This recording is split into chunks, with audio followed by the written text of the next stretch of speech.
I think we should all try to support small businesses with awesome products that are made in the USA. And I was able to get some samples of this product called Bluecreeper to try. Actually, they sent me samples and, said just try it. And if you like it, maybe you give us a plug in one of your videos. But I actually like it so much, I decided to turn this into a whole video about it.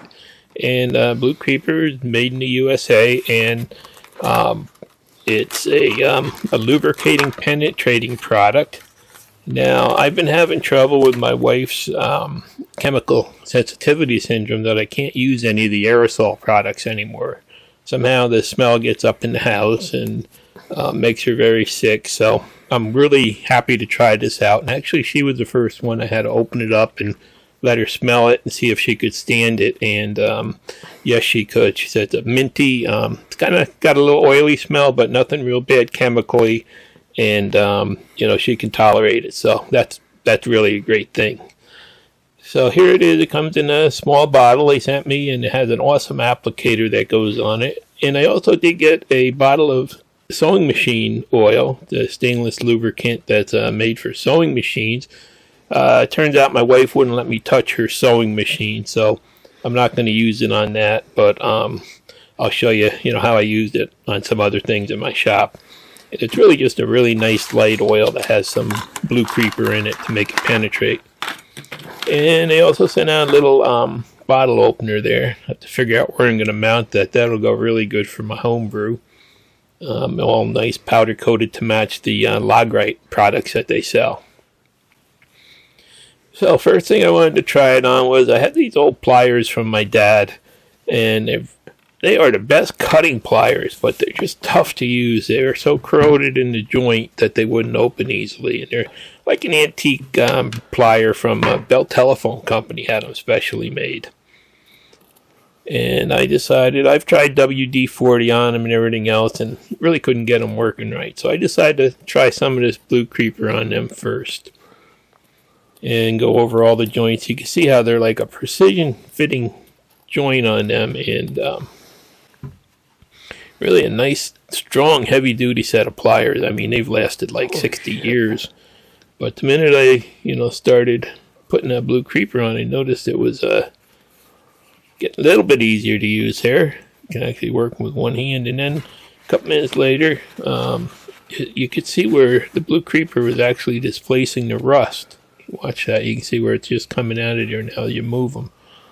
And sort of really everything's getting really nice and loose and easy to use. You see that? That's that rust coming out of that precision joint there. That's pretty amazing how good this stuff works. And it doesn't stink. Anything else I've tried stinks. So next thing I did is I grabbed an old screwdriver I had gotten from my dad.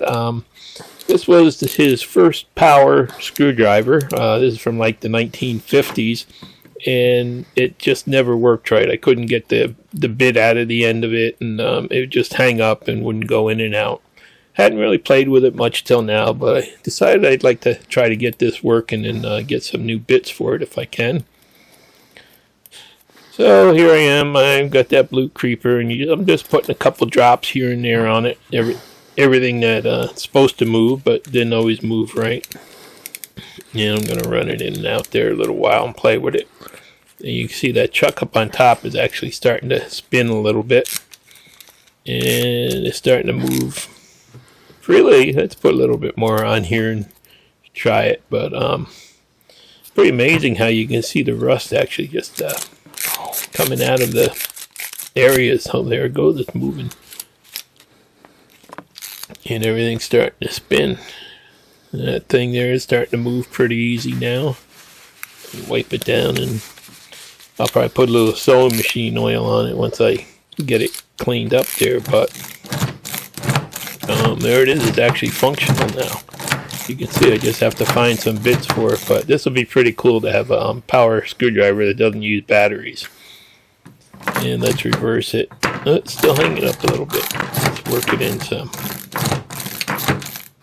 I think another couple drops of oil in there, and this thing will be good to go. Lock works good now, and everything's really easy to use. And I can even get the bit out. That I could never get out before. Well, you can see the rust on there. It was kind of rusted in place, I think, the jaws. And that Bluecreeper just kind of gets in there, and I'm pretty impressed with this stuff, to tell you the truth. And the fact that, you know, the smell is not that bad is what I really like. So, you know, pretty much got that all straightened out. And then I guess I might as well keep on going on, because I've spent a couple days in my shop with this trying to lubricate everything that I had ignored over the last couple of years. And I got a bunch of router bits, and after you use them and you put them back away, there's like a humidity that builds up in my basement every once in a while, and there, you know, you can get the bearings, they can get kind of rough feeling and stuff.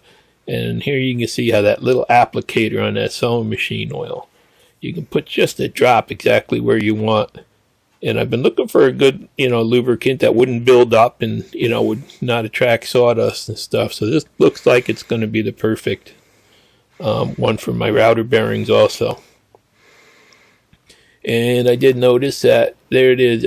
About a minute later, you can see it's all gone. It just soaked right in. It was able to, I guess, creep right into there. So that looks like another use for it. And then my router lift had been getting a little bit noisy after using it for, what is it, a year and a half now or so. And I decided to try to lubricate the shafts and the screws with this. I didn't want to put any other lubricant on it, because, you know, that builds up in the whole sawdust and stuff. So I just put a little bit on there and ran it up and down a couple times there. You can hear it's got like that little squeaking sound as it goes down. And again, you can see this precision tip. You can just put a drop wherever you want. And so I'll put that on there, and then I let it sit for a minute.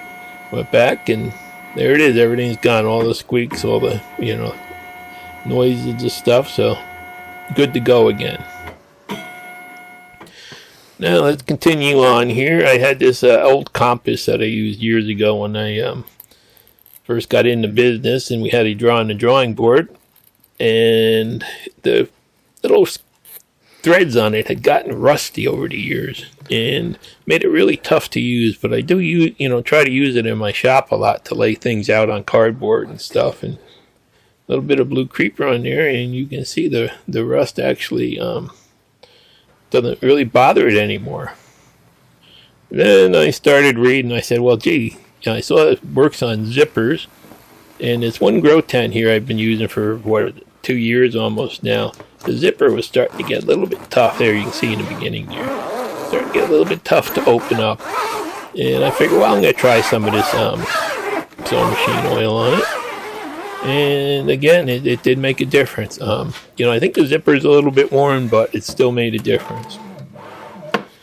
And let's go on to my lasers now. This X-Tool D1 I've used quite a bit, and it needs a good, you know, lubrication and cleaning. And I've been looking for something that wouldn't build up on the shafts and hold all the dust from the lasering and stuff. And I'm going to try this here, and you can see I'm going to go through and use rubbing alcohol. I've got 90% IPA that I use for cleaning stuff, to clean off all the old grit and grime before I put anything new on there. And these things do get a lot of buildup just because you're vaporizing stuff to do the marking. So here it is again. I'm going to use the sewing machine oil and put it on some of the movements, the bearings, and the shafts. And again, I just you know, this little bottle that it comes in is probably worth more than the oil is. It really does do a good job, and puts it exactly where you want. You only need a drop. Like I said before, with all the aerosols, I was having trouble where I'd spray them and it would get in the air, and my wife couldn't stand it. Plus, it would get on my clothes, and I'd go in the house and she'd make me take my clothes off. So, you know, this is a, you know, really big plus for this too. And it, you know, it appears to be a really nice light oil too, so it won't leave a buildup on there or anything. And I have confidence that it'll do what it says it does, because it just seems like an awesome product so far, and everything I put it on, it's worked. So a couple of minutes later, I've got everything all lubed up again. And all I'm going to do is take a little rag there and piece of cloth and just kind of spread it thinly so there's no buildup on there or anything. And I'm ready to go for another couple 100 hours here, it looks like. Everything's really clean and smooth moving again, and I think that's another good use for this. Amazing how many things you have in your shop that really need to be lubed up and cleaned up every once in a while.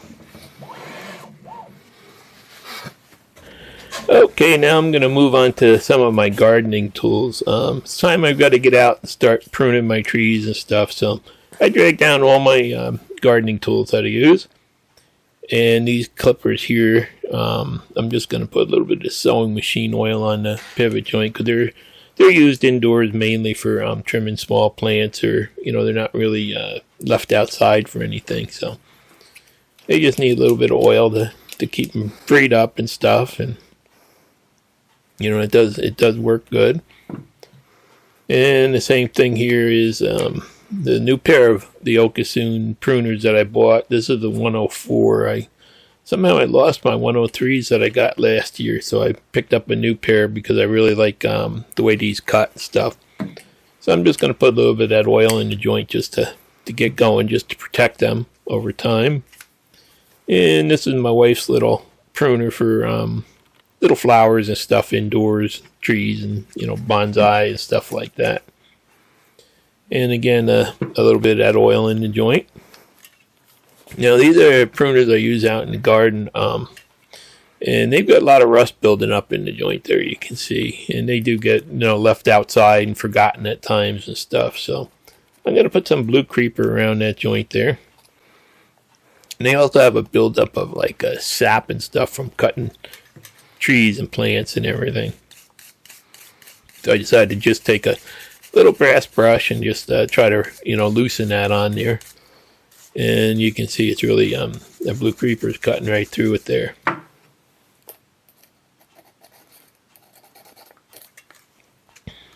So I'll just set them aside and let that sit for a while.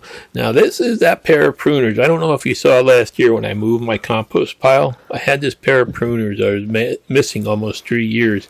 And when I dug up the old compost pile, I found them at the bottom of the compost pile.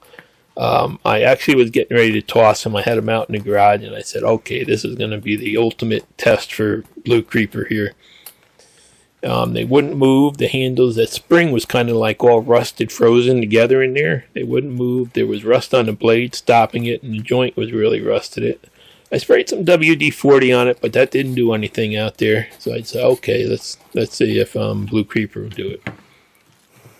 So I put some Bluecreeper on there, and I'm going to let it sit for a while to work. And this other pair of pruners here just needs a little bit of oil in the joints to keep from getting corrosion in them and keep them working nice. So it's really nice to have both of these products. The light oil is really nice for getting in joints like this and stuff, when it does contain some Bluecreeper to help keep them from corroding up. And the Bluecreeper is really good for loosening rust and removing rust and just penetrating into things.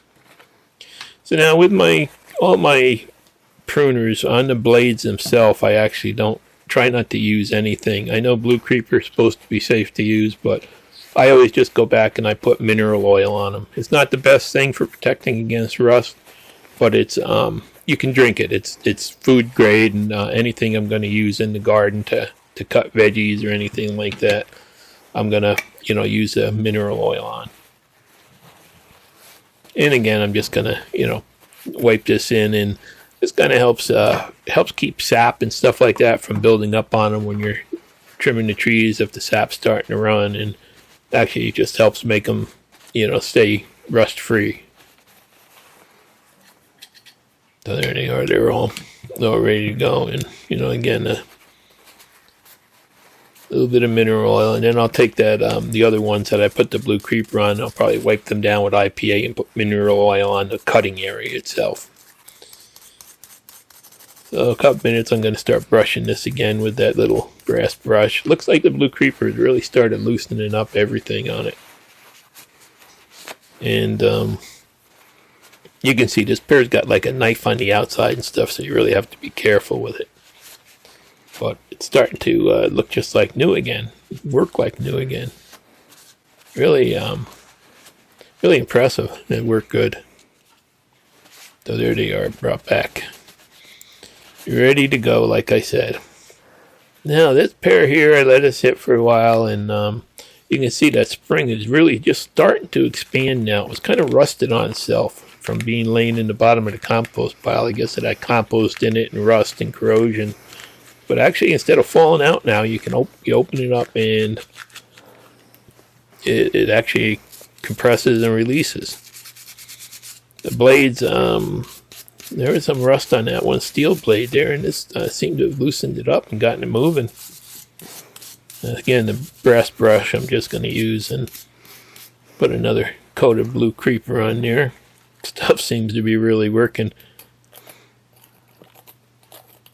And you know, you can really see how little it takes, because I've been using that bottle on a lot of things now, and it's still you know, has a lot left. So stuff really is economical in the long run. And that bottle is definitely another dispenser that I've never had anything that works so good. Just pinpoint. And there we are. It's starting to move on its own.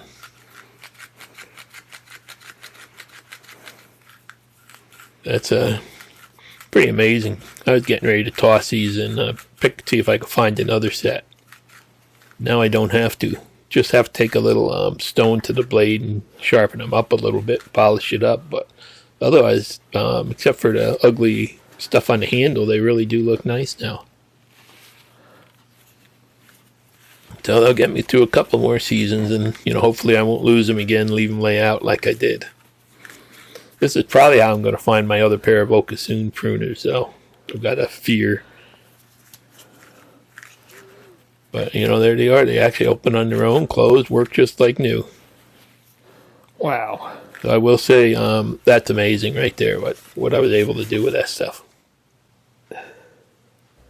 I'm going to have to say this stuff would be really good for any outdoor tools, too, like, you know, hedge trimmers and stuff like that. They get gook in the joints and rust up and stuff. So that's another use for it. And now I'm going to continue on here. In my CNC router, I haven't really lubed it up since I built it. I've been using it for a while, got, you know, quite a few hours on it.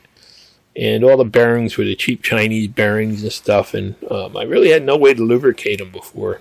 You know, if I put anything else on it, it would pretty much run off and just drip off and collect sawdust. So this is nice. This little precision oiler. I can get down in all the stepping motor bearings. And on my slides, I've been actually running them dry since I built it. And you're not really supposed to. I did try some dry lube that came in a can once.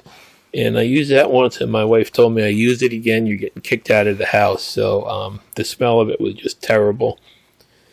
So this is, you know, it looks like this is going to be a really good alternative to use. You're not supposed to run them dry, but so far I've had no problems with it. And, you know, I'm just trying to avoid sawdust buildup on them and stuff like that.